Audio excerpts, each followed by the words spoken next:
February 6, 1865. Hatcher's Run, Virginia. Bullets flying, smoke filling the air, and yet several soldiers laid down their arms when a bullet struck down one of their own because she had to be buried right then. Her name, Sallie Jarrett, and she was a dog. She wasn't born into war. Sallie Ann Jarrett was born around 1861, just as the nation was beginning to tear itself apart. She was a bull terrier, small, muscular, compact, but built with strength and determination. In May of that year, she was given to Captain William Terry of I Company, a gift of a resident of Westchester, Pennsylvania, where the 11th Pennsylvania was training at Camp Wayne. The men were still preparing, still learning what war would become, and so would she. They named her Sallie Ann Jarrett after two people, a young woman they admired and their commanding officer, Fan Jarrett. It was a human name, personal, familiar. From the very beginning, she wasn't given to just one man. She was claimed by all of them, and she didn't stay behind. When the regiment moved out, Sallie went with them. Sallie didn't remain on the edge of the lines. As the men trained, she trained with them. Drills, formations, movement. What started as routine for the soldiers became instinct for her. She learned their rhythm, and when they moved, she moved.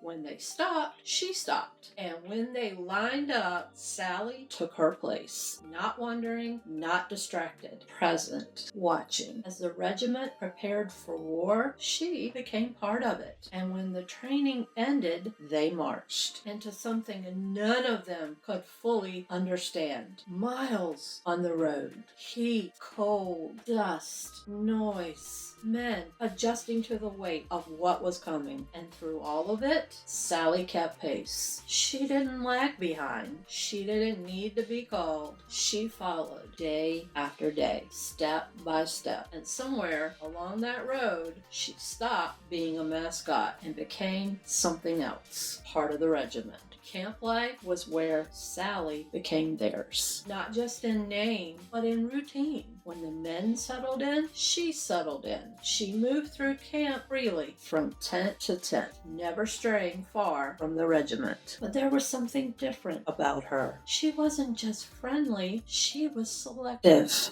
Sallie attached herself to the soldiers, but she kept a distance from strangers. Anyone outside the 11th Pennsylvania, she watched. Still, quiet, untrusting. And if they came too close, she let them know. A low growl, a warning. She knew who belonged and who didn't. At night, when the camp went quiet, she didn't wander. She stayed close to the men, near the line, alert, always aware of movement. During the day, she followed the routine. Mess time, rest, drill. And when the regiment formed, Sallie went with them. Not chasing, not playing. Standing, watching. As if she understood this wasn't a place to be careless. In a world that was rapidly becoming unpredictable, Sallie became something steady, familiar, a presence that didn't change when everything else did. And for the men, that mattered more than they probably realized at the time. Training ended, routine ended, and for the first time, the noise wasn't controlled. It wasn't practice. It was war. Gunfire, smoke, chaos, confusion, men shouting orders that were hard to understand and hear, and harder to follow. Lines forming,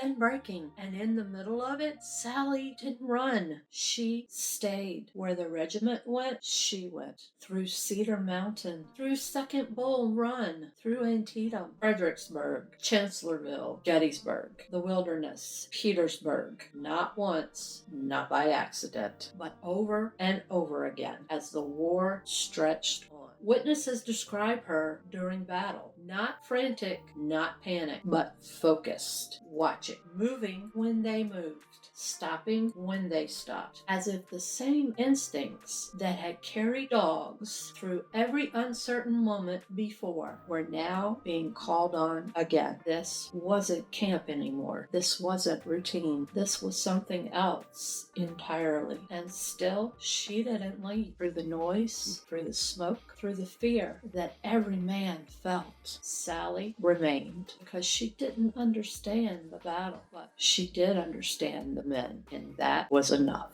As the war dragged on, Sallie did not fade into the background. She became known, not just within the regiment, but as part of its identity. The men expected her to be there, on the march, in camp, in battle. She wasn't following anymore. She belonged, and over time, her role became something more than just her presence. It became loyalty, not the kind spoken about later, but the kind lived moment by moment through years of uncertainty. And nowhere was that clearer than at Gettysburg, July 1st, 1863, the first day of fighting.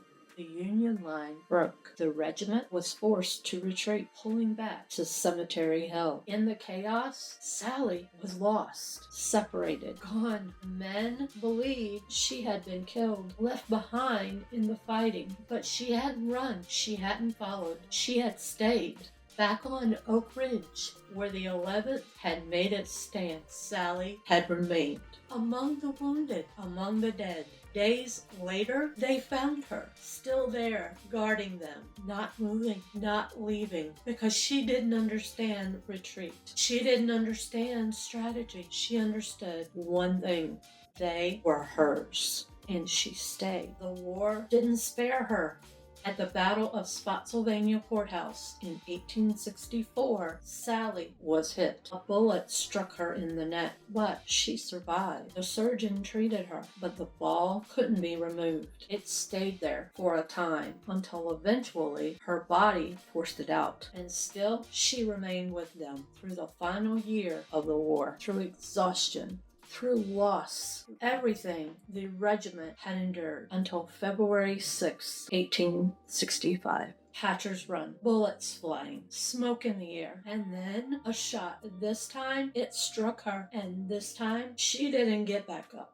What happened next was something war does not allow, not often. Several soldiers of the 11th Pennsylvania put down their arms and buried her. Under fire, they stopped, not for orders, not for command, for her. They dug into the ground right there on the battlefield and buried her immediately, because she wasn't just another loss. And in a war where men were often left where they fell, they made sure she wasn't.